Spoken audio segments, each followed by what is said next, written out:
একটা আবেদন আমরা ১ নম্বর ট্রাইব্যুনালে দিয়েছি যে আপনারা জেনে থাকবেন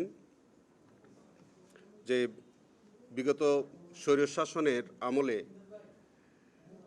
বাংলাদেশে যে অনেক গুমের ঘটনা ঘটেছে এবং সেখানে যাদেরকে গুমের শিকার ব্যক্তিদেরকে নিয়ে বিভিন্ন আয়নাগর নামীয় জায়গায় তাদেরকে রাখা হতো এবং যেটা জেআইসি অথবা টিএফআই হিসেবে পরিচিত বা আয়নাগর হিসেবে পরিচিত আপনারা জানেন।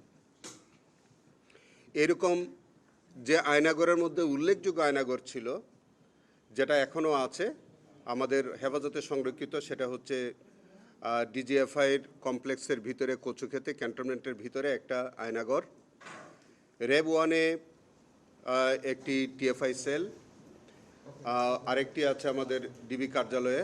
এরকম যে কয়টি আয়নাগর আছে সেগুলো আমরা পরিদর্শন করার জন্য মাননীয় ট্রাইব্যুনাল একে আমরা একটি আবেদন করি।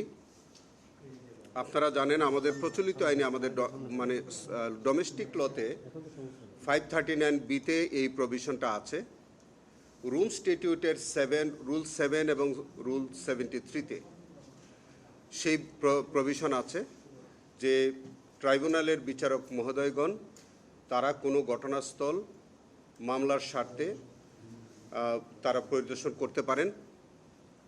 পৃথিবীতে এরকম রুয়ান্ডা ট্রাইব্যুনালে এবং যুগোস্লাভিয়া ট্রাইব্যুনালে এরকম দুইটি ঘটনা আছে, সেখানে ট্রাইব্যুনাল সরজমিনে ঘটনাস্থল পরিদর্শন করেছিলেন এবং সেইটি মেমোরেন্ডাম হিসেবে নিয়ে সেটি বিচারের কাজে ব্যবহৃত হয়েছে।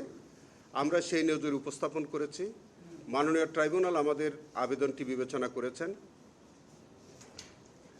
ট্রাইব্যুনাল এক সম্মতি জ্ঞাপন করেছেন যে ট্রাইব্যুনালের 3 জন বিচারক তারা যে কোনো সময় আমাদেরকে দিন তারিখ দেবেন, এই যে আয়নাগর নামীয় যে ক্রাইম সিন যেগুলো আছে সেগুলো তারা সরজমিনে পরিদর্শন করবেন এবং নিয়মটি হচ্ছে যে এই পরিদর্শনের ক্ষেত্রে সম্ভবত তারা আমাদেরকে নোটিশ করবেন এবং যদি আসামি পক্ষের কেউ যদি যেতে চান তাদেরকেও নোটিশ করবেন এবং যৌথভাবে সেই পরিদর্শন কার্যটি সম্পন্ন হবে।